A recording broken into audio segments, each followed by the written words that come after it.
और इसी प्रकार से बुद्ध तो ओबीसी थे, बुद्ध तो शाक्य थे, लेकिन सबसे ज्यादा बौद्ध धर्म से शादी शेड्यूल कास्ट के लोगों की होती है।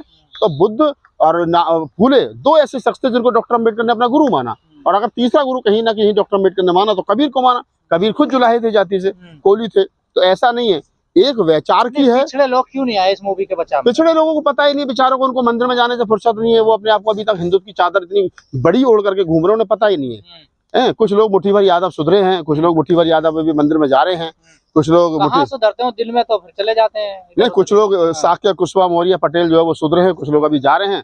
बाकी चमार, महार, दुसाद, पासी, तो पिछड़ों की लड़ाई भी अब चमार दुसाद ही लड़ना है। नहीं लड़नी पड़ेगी। अब कह रहे हैं कि भाई हैं हमारे, तो भाई है तो भाई की लड़ाई लड़ेंगे। अगर हम नहीं लड़ते इनकी लड़ाई तो इतने यादव थोड़ी सुधरते जितने सुधर गए हैं। ये भी नहीं सुधरते, जितने पटेल भी नहीं सुधरते, मौर्य भी सुधरते। अगर शेड्यूल कास्ट ने इनकी लड़ाई लड़ी, और शेड्यूल कास्ट में अब तो तुम दलित कह रहे हो, दलितों में वाल्मीकि बताओ कहाँ है आंदोलन में, खटीक बताओ कहाँ है आंदोलन में, और अन्य जाति कहाँ है, धोबी कहाँ है बताओ आंदोलन में?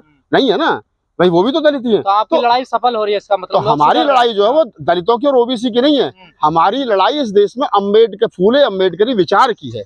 हमारी लड़ाई बुद्ध से लेकर के और अम्बेडकर तक का जो विचार है, उस विचार की में जो आदमी आना चाहता है उसका स्वागत है। वो चाहे ओबीसी है और चाहे वो दलित है, उसका स्वागत है। जो नहीं आना चाहता, घंटा बजा करके अपने भाग्य और भगवान किस्मत जो है वो पंडित जी से दिखवाना चाहता है, वो जा सकता है, उसके लिए दरवाजे खुले हैं। राहुल जी, एक तरफ जब कश्मीर फाइल जैसी, केरल स्टोरी जैसी मूवी आती है, उनका भी प्रचार करती है सरकार, सरकार तक। सरकार से मेरी अपील है कि फूले मूवी को टैक्स फ्री करना चाहिए, क्योंकि फूले एक जन चेतना का काम करेगी, और एक फूले बड़ी एक मतलब ओरिजिनल डॉक्यूमेंट्स है जिस पर बनी है। अन्य फिल्में जो चाहे केसरी हो चाहे अन्य कोई हो, जिनको टैक्स फ्री किया गया, उनको क्यों टैक्स फ्री किया गया सरकार बेहतर बता सकते हैं। लेकिन प्रधानमंत्री जी से और एंटरटेनमेंट डिपार्टमेंट जो है उससे हमारी अपील है कि वो कम से कम फूले मूवी को टैक्स फ्री करे। प्रधानमंत्री जी खुद कहते हैं अब जाति मुक्त हो रहा है देश, जाति मुक्त होना चाहिए हम लोगों को, ये छुआछूत भेदभाव। प्रधानमंत्री जी कह रहे हैं कि जाति मुक्त हो रहा है देश, और वही प्रधानमंत्री खड़े होकर के कहते हैं कि मैं तो ओबीसी हूँ।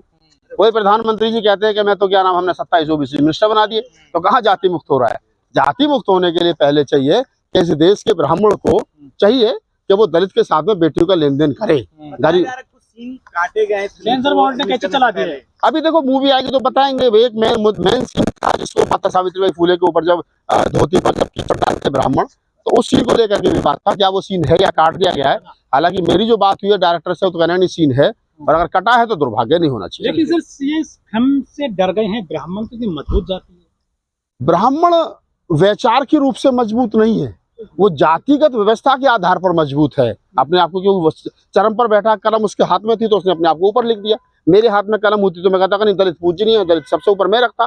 तो ये उनके हाथ में कलम थी, इसलिए वो अपने आप में मजबूत है। लेकिन अगर तर्क के हिसाब से ब्राह्मण भाग जाता है। मैं 3-4 दिन पहले एक इंटरव्यू किया था, 4.5 लाख लोगों ने देखा मेरे चैनल पर। वो एक पंडित जी थे, सवाल नहीं, जब मेरे सवालों के जवाब नहीं थे उनके पास में, और मैंने कितने ब्राह्मणों के इंटरव्यू किया है कि जब जवाब सवाल किए जाते तो भाग जाते हैं मैदान छोड़कर। नहीं है, हम पूछते हैं कि इतना बड़ा सूरज हनुमान के मुंह में कैसे आ गया, तो भाग गए।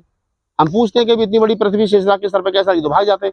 उनके पास साइंटिफिक जो हमारा के आधार पर हम पूछे, साइंस के आधार पर, तो नहीं है कुछ भी उनके पास में। उनके वेद पुराण और पौराणिक कथा दंत कहानियां और उसके अलावा कुछ नहीं। धन्यवाद।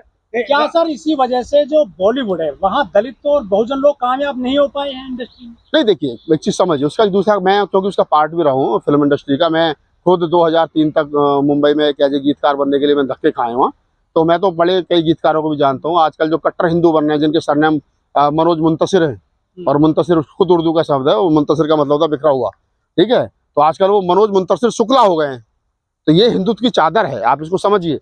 तो ऐसा नहीं है कि फिल्मी दुनिया में कभी दलित नहीं रहे, दलित शुरू से भी रहे। टुनटुन हो गई, भगवान दादा हो गए, उसके बाद में और बहुत सारे लोग रह गए। कैलाश खैरे अभी भी है, काम कर रहे हैं, कैलाश मासूम है, और बहुत सारे लोग हैं जो काम कर रहे हैं। तो ऐसा नहीं है, लेकिन हाँ, वहाँ जितने बार्ड बॉय वगैरह वो सब हमारे ही हैं। हीरो हमारे लोग इसलिए नहीं बन पाते क्योंकि हम अब उस श्रेणी में धीरे धीरे करके आ रहे हैं। मतलब बिल्कुल है। राहुल जी, एक सवाल है कि आप के जात के ज्योतिबा राव फुले हैं, बाबा साहब है, इनकी जयंती आप लोग क्यों मनाते हैं? वो मेरी जाति के नहीं, वो मेरे विचार के हैं। अगर आप जाति के आधार पर लोगे तो मेरी जाति के लोग कावड़ लेने जा रहे हैं, तो मैं क्या करूं उनका।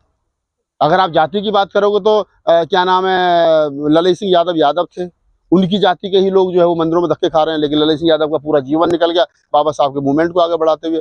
पेरिया रामास्वामी नायकर गडरिया थे, क्या उनका समाज कहाँ है? फूले साहब माली थे, उनका समाज कहाँ है? लेकिन ये लड़ाई मालियों की, कोलियों की, गडरियाओं की, चमारों की, दुसादों की नहीं है।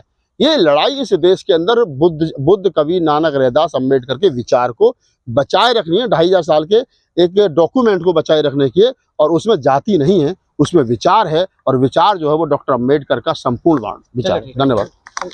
हमारी हर वीडियो सबसे पहले देखने के लिए चैनल को सब्सक्राइब करके दबाएं बेल आइकॉन।